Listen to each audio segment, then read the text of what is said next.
I am an FX supervisor. That's I'm in charge of physical simulations and anything related to the effects, animation, and I work for Double Negative on Rush. I was worked with our team. We had a large team. Jody Johnson was our overall visual effects supervisor. He was the client-side visual effects supervisor for Rush. And Rush was a very unique project for us. It was a chance to work on something independent. It was an independent film, independently financed, and not a studio film, which is very different to most of the films we work on, and with any sort of visual effects budget to go through a big studio house, a visual effects house. Specifically, I was brought on to help with the crashes. A pivotal moment in Rush, it was the rivalry between Niki Lauda and James Hunt in 1976. The season really had a turning point, and the film itself has a turning point when Niki Lauda has a tragic crash at Nürburgring in Germany. We knew this was going to be a special film. The script was unique. It was from each of the drivers' perspectives. It was written by Peter Morgan, who wrote The Queen, and Frost Nixon, who Ron Howard, the director, had worked with before on Frost Nixon. And we were very keen, as they say in the UK, to work on this project. One of the heads of the company, Peter Chang, is a major petrol head. He just has a Lamborghini. He loves to drive. And this project, when we were pitching for it, I remember how passionate he was about getting it in-house. We'd worked with Ron on Angels and Demons, and we had a relationship there, and those things converged, and we pitched really hard to be part of the project, and showed him where we would fit, how we could accomplish these things in a rough manner, but nonetheless that we were up to the task to try and bring F1 into the popular sphere. We knew the work was going to be on a budget. This was an independently financed project. Originally, Paul Greengrass was meant to direct, and he passed on to go on to Captain Phillips, and Ron became involved with the project. And we knew that we were going to need to find a way to enhance what was going to be able to be filmed, to make it larger in scope. So a lot of our work primarily focused on making the tracks look bigger, and working out a shoot schedule with them early on what was possible to be filmed and what needed to be augmented. Ron brought in very early days, he wanted this to be archival based. He wanted this to feel as real as Senna, which was a real touchstone for the project. We wanted this to feel documentarian, and it needed to really feel as if it was in 1976, to the point that we wanted to cut back to back with archival footage, which grew out of the previs and conceptualization phase, where we would take archive footage from the BBC or from the films at those times and put previs in between them and cut. Here we are at Donington, and or Monza, and we're trying to show a crash, and we're cutting to 1976 footage or 1977 footage of the same race. So very quickly we realized, okay, we need to hit all these tracks to show the story. We need to show each one of these locations. They worked out a shooting schedule and realized that we could probably set dress one track to be many, but that would require us to create all the architecture around the starting grid, and that became a real focus of our work. We knew we wanted to make crowds were a big part of it, but budget-wise, we weren't sure exactly how many crowds we were going to be able to shoot in a traditional crowd duplication way. So our work was focused on really that starting grid and the tracks.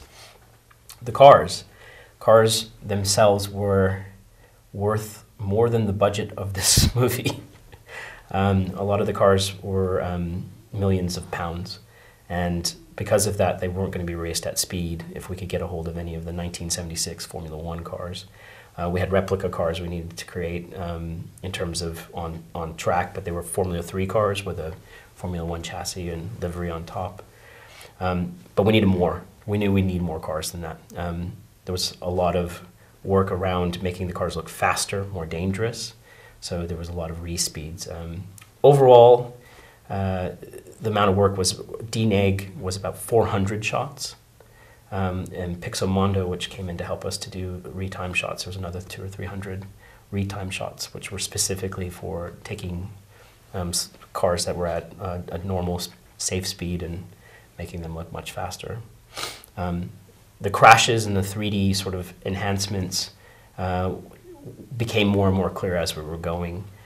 We knew the big crash, which had been filmed by a young man in Germany at the time on 8mm film.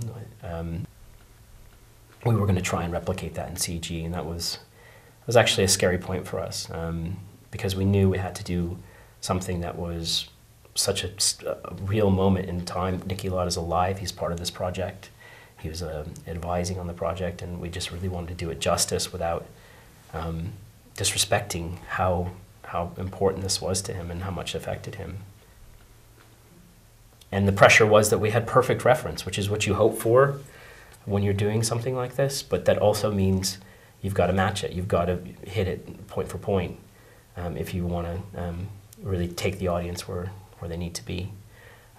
We had lots of environmental effects for sprucing up the track, especially for the Fuji sequence, which was in a rainy environment, and that was part of selling that it was a very dangerous race. There was loads of just moments that we needed to enhance. There was Niki's vision when he's not sure of himself was very much touched up in 2D. If James was imagining himself driving around the Monaco track, and that was also James's vision of how he was driving before there were simulators. And lots of monitor replacements to bring in the archival footage, which wasn't high enough res in some cases. So we used that as a way of bringing the audience back into that time with real footage. And again, touching up the archive. We needed to bring it in, kill the grain as much as possible, add CG back in, and of course match our shots around it. So a wide variety of work and on a very tight budget.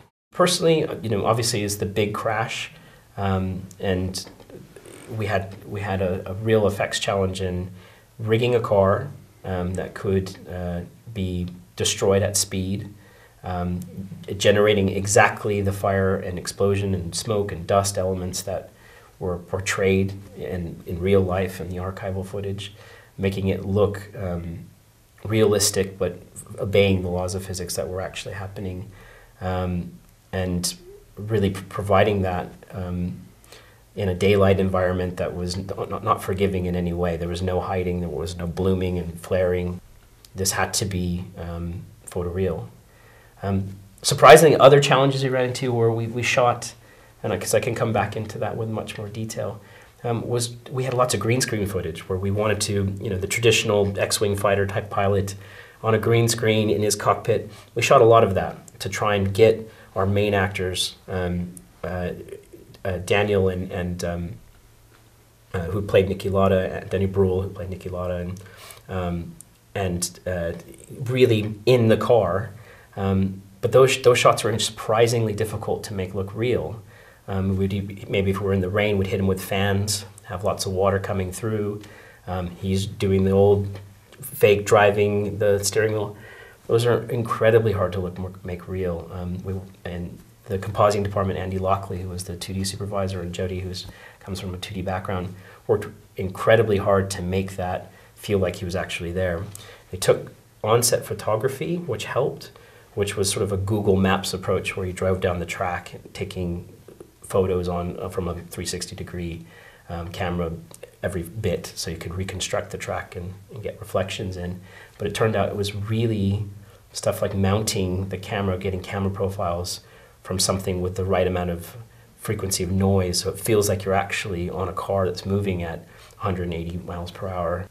And marrying that to a mount on the car, but also having the background float at a different frequency because it actually needs the right amount of parallax, and maybe replacing part of that background so that we feel speed. We might have signs and such flying by. It was actually really, those were some of the tougher shots, but we got through those.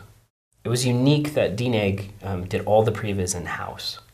And this was specifically because we were pitching so hard for the work. We wanted to show Ron, this is how we should make this film together.